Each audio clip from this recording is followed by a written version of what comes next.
Alors salut à toi. Si tu es en prépa ou alors que tu t'apprêtes à y entrer, cette vidéo est pour toi. Alors l'année dernière, j'étais à ta place avec les mêmes doutes et les mêmes questions. C'est pour ça aujourd'hui, je veux partager mes résolutions pour ma deuxième année, en espérant que ça puisse t'aider à mieux te préparer et à vivre cette expérience de la prépa au mieux. Alors, ma première résolution pour cette année, c'est de mieux gérer mon stress. Alors, l'année dernière, il faut savoir que c'était vraiment un gros problème pour moi et pour la plupart des gens dans ma classe, c'était les périodes de stress. Donc, pendant par exemple les semaines de DS, de physique ou de maths, qui sont très importants et qui comptent vraiment beaucoup pour la première année, eh bien le stress montait énormément, que ce soit pour moi personnellement et dans la classe en général. Et personnellement, même en pratiquant la méditation, je faisais aussi au moins minimum 30 minutes de sport par jour pour dire de me sortir la tête de la prépa. Même en faisant ça, c'était quand même compliqué de gérer le stress. Et voilà, j'avais toujours, même avec la méditation et la lecture et le sport, j'avais toujours des répercussions sur mon corps, de la fatigue par exemple. J'ai aussi développé un peu d'eczéma et du psoriasis. Donc ce ne sont pas forcément des choses que l'on veut pendant la prépa parce que c'est déjà assez compliqué comme ça. On a déjà assez de problèmes comme ça, donc voilà. J'ai essayé de prendre ça en main et c'était loin d'être parfait la première année. C'est pour ça que j'ai envie d'aller encore plus loin cette deuxième année et pour pouvoir mieux résister aux périodes de stress. Donc voilà. Cette année, je vais essayer de mieux anticiper ces périodes. Je vais sûrement préparer mes révisions à l'avance pour être moins sous pression. Je vais aussi continuer la méditation, bien sûr, parce que c'est très important. C'est une habitude qui se développe au cours des mois et des mois. Et c'est seulement à partir de quelques mois qu'on commence à voir les vrais bénéfices de la méditation. Et je vais aussi ajouter des exercices de respiration profonde, je pense, et en m'assurant de faire des pauses pendant mes périodes de travail. Donc ça, c'est ce qu'on appelle la technique Pomodoro, si vous connaissez. Ça permet d'éviter le burn-out et d'être plus productif parce que ça consiste à faire des sessions d'environ une trentaine de minutes. Et toutes ces sessions de trentaine de minutes, on prend une pause de 5 minutes. Et en fait, ça permet d'augmenter la productivité, parce qu'il y a des études qui montrent que notre concentration, elle est liée quand même à la période de temps dans laquelle on révise. Donc c'est-à-dire que notre concentration augmente sur une tâche sur les 30 premières minutes. Donc sur les 30 premières minutes, ça fait comme ça. Et sur les 5 dernières, après les 30 minutes, ça commence à descendre. Donc c'est pour ça que la Pomodoro technique, elle est pas mal. Du coup, on fait 30 minutes où on est concentré et ça augmente. Et puis ensuite, on prend une pause et hop, on recommence, mais on recommence un peu plus haut à chaque fois. Et on recommence pas à redescendre sur plus.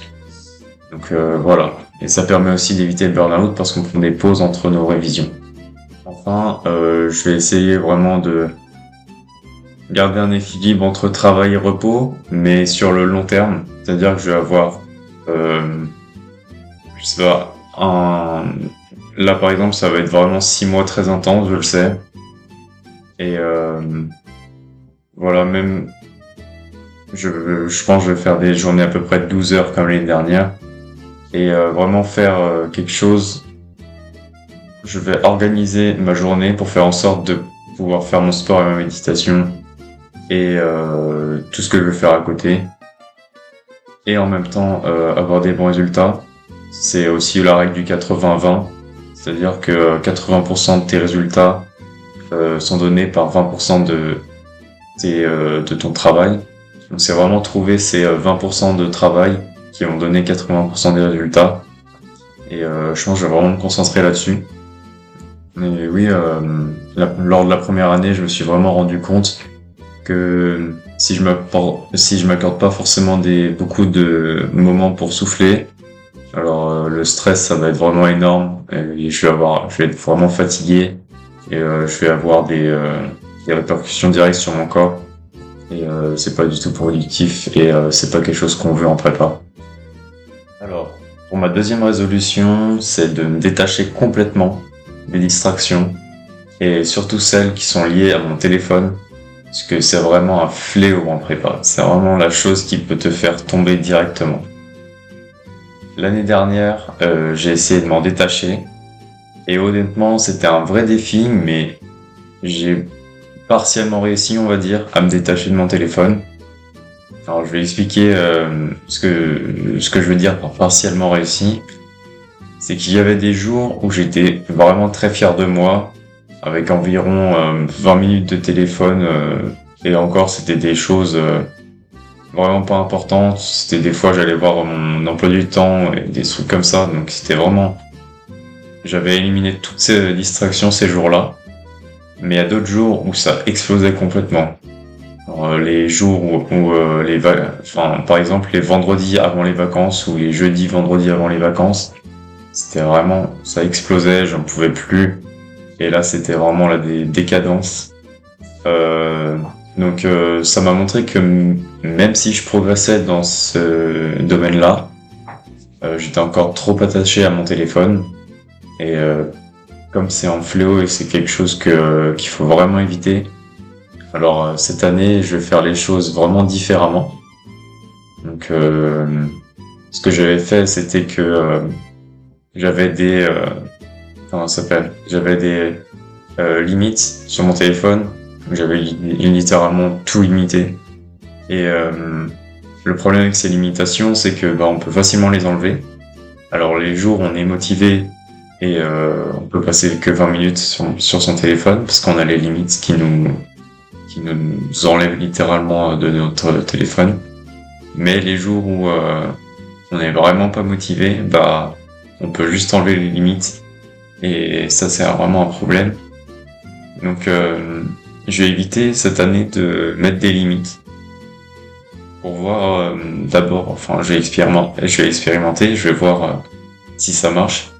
Je me dis que peut-être qu'en enlevant complètement les limites, je vais pas vraiment me focaliser sur ces distractions. Donc ça veut dire que si je m'enlève ces limites, je vais peut-être moins donner d'importance à mon téléphone et voilà, je vais expérimenter avec ça et je vais vous partager aussi plus tard dans l'année, savoir si ça a marché ou non. Et voilà. Sinon, ce qui avait bien marché, c'était le téléphone en mode avion, enlever toutes les notifications de ton téléphone, notamment les réseaux sociaux parce que c'est là où on a le plus de notifications. Et ou alors, enfin, un peu plus extrême, moi j'aime pas trop, mais c'est avoir ton téléphone dans une autre pièce, voilà. Voilà. Il y a une application qui s'appelle Forest aussi, qui permet de faire tes sessions Pomodoro et qui t'enlève complètement, enfin, ça te permet de pas trop toucher ton téléphone. Enfin, personnellement, quand j'appuie sur le bouton et que ça lance la session, je me dis, là, pour 1 heure, je vais travailler. Et même si je vais sur mon téléphone pour aller chercher un truc, je sais que c'est du temps dans lequel je vais travailler parce que c'est, enfin, le fait de se donner 1 heure de session Pomodoro, ça dit pendant cette heure, vraiment ça motive à travailler. C'est vraiment une technique plutôt pas mal. Et enfin, pour ma troisième résolution, elle est un peu plus ambitieuse. Je veux créer ce qu'on appelle une personal brand. J'ai pas vraiment trouvé d'équivalent en français. Donc tout au long de l'année, et je vais essayer du coup de documenter mon expérience en prépa et de parler un peu de tout ce qui me vient dans la tête, de à quoi je pense le plus en ce moment, quels sont mes défis de l'année. Et voilà, vous partagez mon expérience en espérant que ça puisse vous aider. Donc quand j'étais en première année, j'aurais bien aimé avoir un peu plus de contenu, de la part des personnes qui étaient en prépa pour savoir qu'est-ce qui se passait, quel était leur quotidien, leur réussite, mais aussi quelle était leur galère, quoi, qu'est-ce qui faisait que ça allait pas, qu'est-ce qui faisait que c'était dur. Alors c'est pour ça que cette année que j'ai décidé de me lancer et de vous partager ça, parce que comme ça vous donnera vraiment, enfin, mon expérience est vraiment semaine par semaine voir l'évolution de là comment je me sens, est-ce que vers l'hiver c'est une période très intense ou enfin voilà, j'avais envie de partager l'expérience pour vraiment documenter tout ça et vous aider pour mieux réussir la prépa. Faire en sorte que ça soit une expérience vraiment humaine et plaisante à vivre, et pas le prendre forcément juste comme 2 ans d'enfer à faire que des maths. Donc voilà, je vais régulièrement partager du contenu sur les réseaux sociaux. Je parle aussi sur X. Alors sur X, mon compte il est littéralement tout en anglais, parce que comme ça, pour moi, ça me permet de réviser mon anglais et de le travailler jour après jour. Mais ça permet aussi de toucher plus de monde, parce que sur X, je parle pas forcément que de la prépa. Je parle aussi de mindset, de comment il faut réfléchir pour réussir, des techniques. Je parle aussi pas mal de l'IA, parce que moi, c'est quelque chose qui me passionne. Et c'est sûrement là où je veux aller travailler. Donc voilà, si vous voulez aller voir mon compte X, je partage pas mal de choses pour être plus productif, se sentir mieux, réussir dans la vie, etc.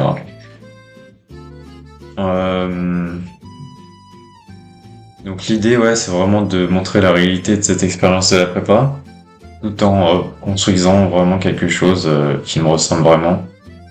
Donc voilà, j'espère que ça va vous aider. Et en plus, moi, ça va me permettre de rester motivé tout au long de l'année. Et franchement, en fait, quand on parle de quelque chose en ligne, on essaye quand même de rester attaché à ces choses. Ça veut dire si moi je vous dis cette technique permet d'être plus productif, et ben je vais essayer de faire cette technique et vous redonner mon avis sur savoir si j'ai été plus productif, etc. Et donc tout au long de l'année, je vais expérimenter. Et j'espère que ça va m'aider, vous et moi. Et voilà, je vais essayer de faire un contenu de qualité. Il faut être quand même régulier, parce que comme ça, vous allez voir vraiment semaine par semaine, savoir comment ça se passe la prépa. Et voilà, c'est vraiment ce que je veux atteindre cette année, c'est-à-dire documenter tout ça pour dire que ça soit vraiment très clair pour toute personne qui veut aller en prépa. Donc voilà, c'était tout pour mes résolutions de cette année. Donc si tu te reconnais un peu dans ce que j'ai dit, ou si tu as tes propres résolutions pour cette année en prépa, ou n'importe quoi de ce que tu veux faire d'ailleurs, n'hésite pas à partager en commentaire. Vraiment, ça m'intéresse de savoir. Et surtout si tu as été en prépa, à savoir comment tu as vécu cette expérience. Donc si cette vidéo t'a plu, pense à mettre un petit pouce bleu, ça aide toujours. Et t'abonner pour suivre mon parcours et tout au long de l'année vraiment voir comment la prépa se déroule. Donc à bientôt et bon courage pour cette nouvelle année de prépa qui démarre dans 2 jours.